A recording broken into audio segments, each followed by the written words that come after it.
Yali Madad, and welcome to the Ismaili Update, August Recap. My name is Sarina Nathani, and I'm excited to be your host for this episode, coming to you from the DRC.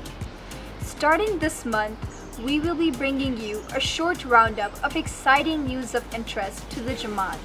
There has been a lot of activity across the Aga Khan Development Network and the Ismaili community, and we're excited to share some of these stories with you.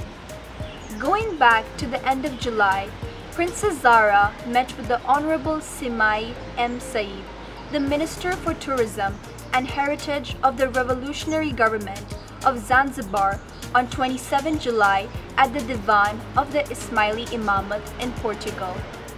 In their meeting, Princess Zahra and the Honorable Minister discussed matters of mutual interest, including the activities and the presence of AKDN agencies in Zanzibar, as well as new pathways of cooperation in education, culture, and other programs aimed at improving quality of life in the region. AKDN projects in Zanzibar have included the restoration of the Forodhani Park and waterfront buildings and the recent launch of the Aga Khan Polyclinic in Stone Town. Also, in Lisbon this month, His Holiness Pope Francis attended World Youth Day. Prince Rahim met with His Holiness during his visit, and the two discussed areas of mutual interest and the potential for future collaboration. Members of the Jamat, including our Ismaili Civic volunteers in Portugal, supported World Youth Day. To learn more, here is a special report from Karim in Lisbon. Greetings from Lisbon. The city is still buzzing from World Youth Day, a global gathering where approximately 1 million young people from the Catholic Church attended a series of events, including a Mass with His Holiness Pope Francis. Using our experience from the Global Darbar in Lisbon at the end of Diamond Jubilee year, our volunteers from Ismaili Civic contributed to the success of World Youth Day as a way of giving back and demonstrating our ethics of civic engagement and good citizenship, exemplifying Islam's core values of service, peace, compassion, and care for the vulnerable. As part of these initiatives, Ismaili Center Lisbon provided around 200 youth a place to stay for 50 nights, as well as preparing and recruiting volunteers, packing and distributing welcome kits. Also at the Ismaili Center, the Aga Khan master musicians graced the stage for an enchanting evening of melody and rhythm inspired by different times and diverse places. Uma última nota para agradecer a todos os voluntários do Ismaili Civic. Uma iniciativa global sob o qual a comunidade muçulmana Shia Ismaili se uniu em torno da sua tradição secular de servir a humanidade, prestando serviço voluntário para melhorar a qualidade de vida das comunidades em que vivem. Outside of the Ismaili Center activities, the Portuguese Ismaili Choir joined other multi-faith groups to perform at the International Song for Peace Festival. Hosted by the University of Lisbon, the event brought together musicians from several religious faiths to perform under one roof and celebrate the values of peace, coexistence, and serving common good through singing and music.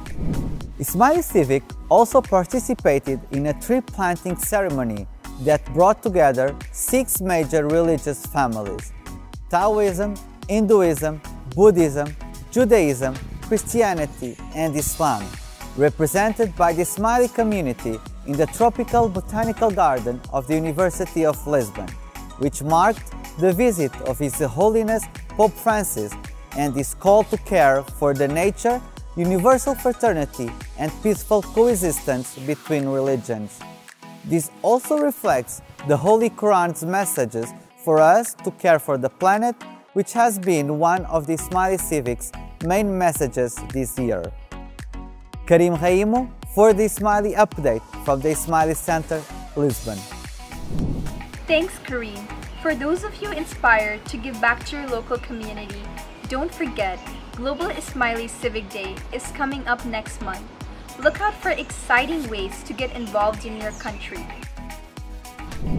Hearing about World Youth Day brings back fond memories from the Jubilee Arts Festival and Diamond Jubilee celebrations in Lisbon in 2018.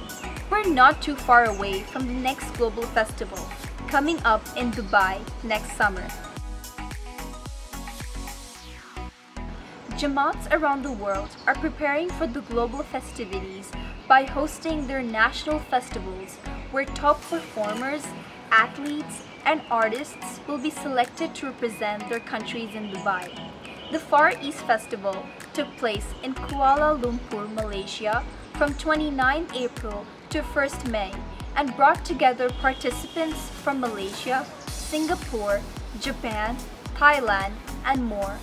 Earlier this month, Canada also held their national qualifiers for sports and performing arts at Ilium. Both Ilium and the Far East Festival showcased the incredible talent present in our Jamat and allowed participants and spectators to rekindle old friendships, make new connections, and unite in competitions and celebrations. As always, the events would have not been possible without the hard work and dedication of organizing committees and volunteers. We look forward to seeing highlights from other countries as more national festivals will be taking place leading up to the 2024 Global Encounters Festival in Dubai.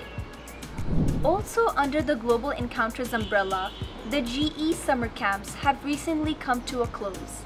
International camps were held in Kenya and India in June and July with 166 participants from 23 countries. During the 3-week camps, participants lived and learned at the Aga Khan Academies in Mombasa and Hyderabad. You heard and experienced the Jamat's history when they visited heritage Jamat Khanas, engaged with elders in the community, and celebrated Imamad Day in a country new to them. Participants were also able to experience the work of the Aga Khan Development Network. They were exposed to schools, banks, climate projects, healthcare centers, various university departments, and finance projects. Through visiting projects like Aga Hall in Mumbai and the Aga Khan University and Hospital in Nairobi, participants learned about the innovative work taking place at these institutions. In Mombasa, participants partnered with the Aga Khan Foundation on a planting initiative, planting 1,000 mangroves on the Swahili coast. To enable more participants on camps like these and to support a number of other activities, Global Encounters also launched their first giving campaign this summer. To learn more and participate in the campaign, please visit the.ismaili/globalencounters/give. On 14 August, Pakistan's 76th Independence Day, 3 members of the Aga Khan University community were bestowed with civil honors by the President of Pakistan, Dr. Arif Alvi.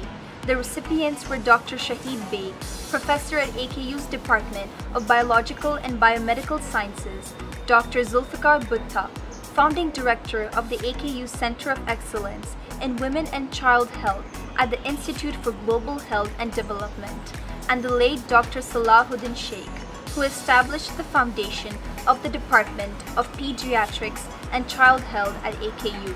We congratulate the award recipients and their families, as well as the AKU community, for this outstanding accomplishment. Congratulations are also in order to the Honorable Arif Virani and Ali Khan Rajani, who both recently received appointments by the Canadian government. Minister Virani was appointed the Minister of Justice and Attorney General, and Ali Khan became the Ambassador to the Republic of South Sudan. These accomplishments remind us that service to our country is an important part of our tradition of Seva. Congratulations once again. And lastly, if you haven't listened to the new podcast from the Ismaili Muslim Footprints, you are missing out. The podcast explores the far-flung lands that Muslims have lived in, the traditions, scientific, artistic, religious, and cultural they've contributed to, and the revelation itself, the Holy Quran. There are 6 episodes available to listen to on your favorite podcast app, online at footprints.podcast.ismaili on the Ismaili's YouTube channel. To date, we have had over 20,000 downloads. It has been my pleasure to be your host today. Thank you and Yali Madan.